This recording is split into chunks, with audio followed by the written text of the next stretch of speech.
Bayangin kalau kasus ijazah palsu Pak Jokowi tiba-tiba diselesaikan lewat restoratif justice. Bukan sidang panas, bukan juga vonis keras. Kira-kira ini wajah baru hukum Indonesia yang makin humanis atau justru langkah halus negara memainkan catur politik? Apakah ini siasat cerdik untuk memecah Roy Suryo CS dan barisan penuduh agar kekuasaan mereka melemah pelan-pelan tanpa perlu adu formal?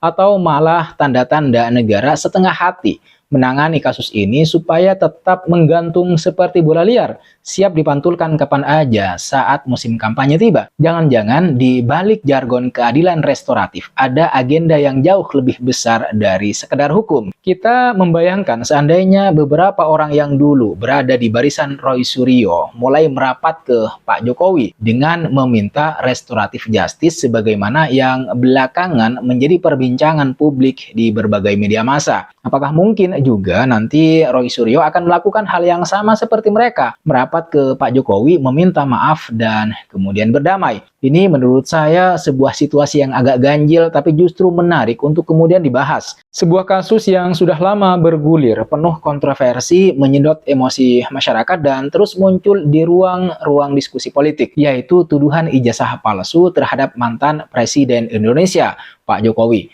Lalu tiba-tiba muncul satu istilah hukum yang terdengar adem, kalem, bahkan humanis, restoratif justice. Sekali lagi ini memunculkan pertanyaan sederhana tapi cukup berdampak besar. Apakah ini tanda hukum Indonesia semakin dewasa dan berperi kemanusiaan atau justru ada agenda politik yang lebih dalam dan licin di baliknya? Restoratif justice sendiri sebenarnya bukan barang baru. Konsep ini lahir dari gagasan bahwa hukum tidak selalu harus berujung pada hukuman penjara. Fokusnya bukan pada balas dendam, tapi pemulihan. Pemulihan hubungan sosial, pemulihan kepercayaan, dan pemulihan rasa keadilan bagi semua pihak. Dalam pendekatan ini, pelaku, korban, dan negara duduk bareng bersama begitu berbicara mencari solusi. Kedengarannya indah, bahkan ideal. Tapi ketika konsep seideal ini dibawa ke kasus yang syarat politik seperti tuduhan ijazah palsu Pak Jokowi, wajar kalau kita langsung curiga dan bertanya-tanya. Karena kasus ini kan bukan kasus biasa. Ini bukan perkara tetangga ribut soal pagar atau cekcok kecil yang bisa selesai dengan mediasi. Ini menyangkut mantan kepala negara, kredibilitas kepemimpinan, dan aktor-aktor politik yang sejak awal memang sudah membawa agenda masing-masing. Maka ketika restoratif justice disebut-sebut, sebagian orang langsung berpikir begitu, loh, ini serius mau diselesaikan atau malah mau diademkan? Di satu sisi ada yang melihat restoratif justice ini sebagai bukti bahwa hukum Indonesia memang mulai berubah wajah. Tidak melulu keras, tidak selalu menghukum, tapi mencoba memahami konteks sosial dan psikologis dari sebuah konflik. Negara seolah ingin menunjukkan bahwa hukum tidak harus kejam untuk bisa adil, bahwa konflik politik yang berujung pidana bisa diredam dengan dialog, klarifikasi, dan kesepemahaman bersama. Dalam kerangka ini, restoratif justice dipandang sebagai simbol kematangan demokrasi. Tapi di sisi yang lain, kecurigaan masyarakat, terutama saya, juga masuk akal begitu. Karena kita kan hidup di negara yang sejarah hukumnya tidak pernah benar-benar steril dari kepentingan politik. Maka muncul pertanyaan lanjutan, jangan-jangan restoratif justice ini bukan soal kemanusiaan, tapi soal strategi. Strategi untuk meredam, strategi untuk memecah, bahkan melemahkan barisan Roy Suryo CS dan pihak-pihak lain yang sejak awal vokal menuduh ijazah Pak Jokowi palsu. Kalau kita lihat lebih dekat, memang kekuatan kelompok penuduh ini sebenarnya bukan pada bukti hukum yang solid, tapi pada narasi. Mereka hidup dari panggung, dari sorotan kamera, dari debat publik yang tidak kunjung selesai. Selama kasus ini terus bergulir tanpa kepastian, mereka ya tetap relevan gitu. Nama mereka terus disebut, tapi begitu masuk skema restoratif justice, panggung itu bisa tiba-tiba menyempit. Tidak ada lagi drama persidangan panjang. Tidak ada lagi perdebatan terbuka yang menguras emosi masyarakat. Yang ada ya hanyalah proses sunyi, tertutup, dan berujung damai. Dalam skenario ini, negara tidak perlu memenjarakan siapapun. Cukup membuat konflik ini selesai secara administratif dan moral. Hasilnya, ya kelompok penuduh bisa kehilangan amunisi. Satu persatu bisa saja memilih jalan sendiri. Ada yang berdamai, ada yang menarik pernyataannya, ada juga nanti yang mungkin akan memilih diam. Tanpa perlu represi terbuka, kekuatan mereka melemah dengan sendirinya. Kalau ini yang terjadi, maka restoratif justice bukan lagi sekedar pendekatan hukum, tapi alat politik yang sangat halus. Namun ada juga skenario yang lain yang sebenarnya jauh lebih sinis, tapi justru sering muncul dalam obrolan warung kopi dan diskusi media sosial. Bagaimana kalau restoratif justice ini justru tanda ketidakseriusan negara? Bagaimana kalau negara sengaja membiarkan kasus ini menggantung, tidak tuntas, tidak benar-benar selesai agar bisa terus dipakai kapanpun dibutuhkan? Seperti bola liar yang dilempar ke udara, tidak pernah benar-benar jatuh ke tanah. Seperti yang sudah pernah saya bilang dalam politik, isu yang menggantung itu seringkali lebih berguna daripada isu yang final atau selesai. Selama tuduhan ijazah palsu ini tidak benar-benar ditutup dengan vonis yang tegas, isu ini bisa dipanggil kembali kapan aja. Saat suhu politik naik, isu ini bisa dihangatkan. Saat butuh pengalihan perhatian, isu ini juga bisa diangkat lagi. Restoratif justice dalam kacamata ini hanya menjadi alasan formal agar kasus tidak pernah benar-benar masuk titik final. Dan disinilah kita mulai terbelah.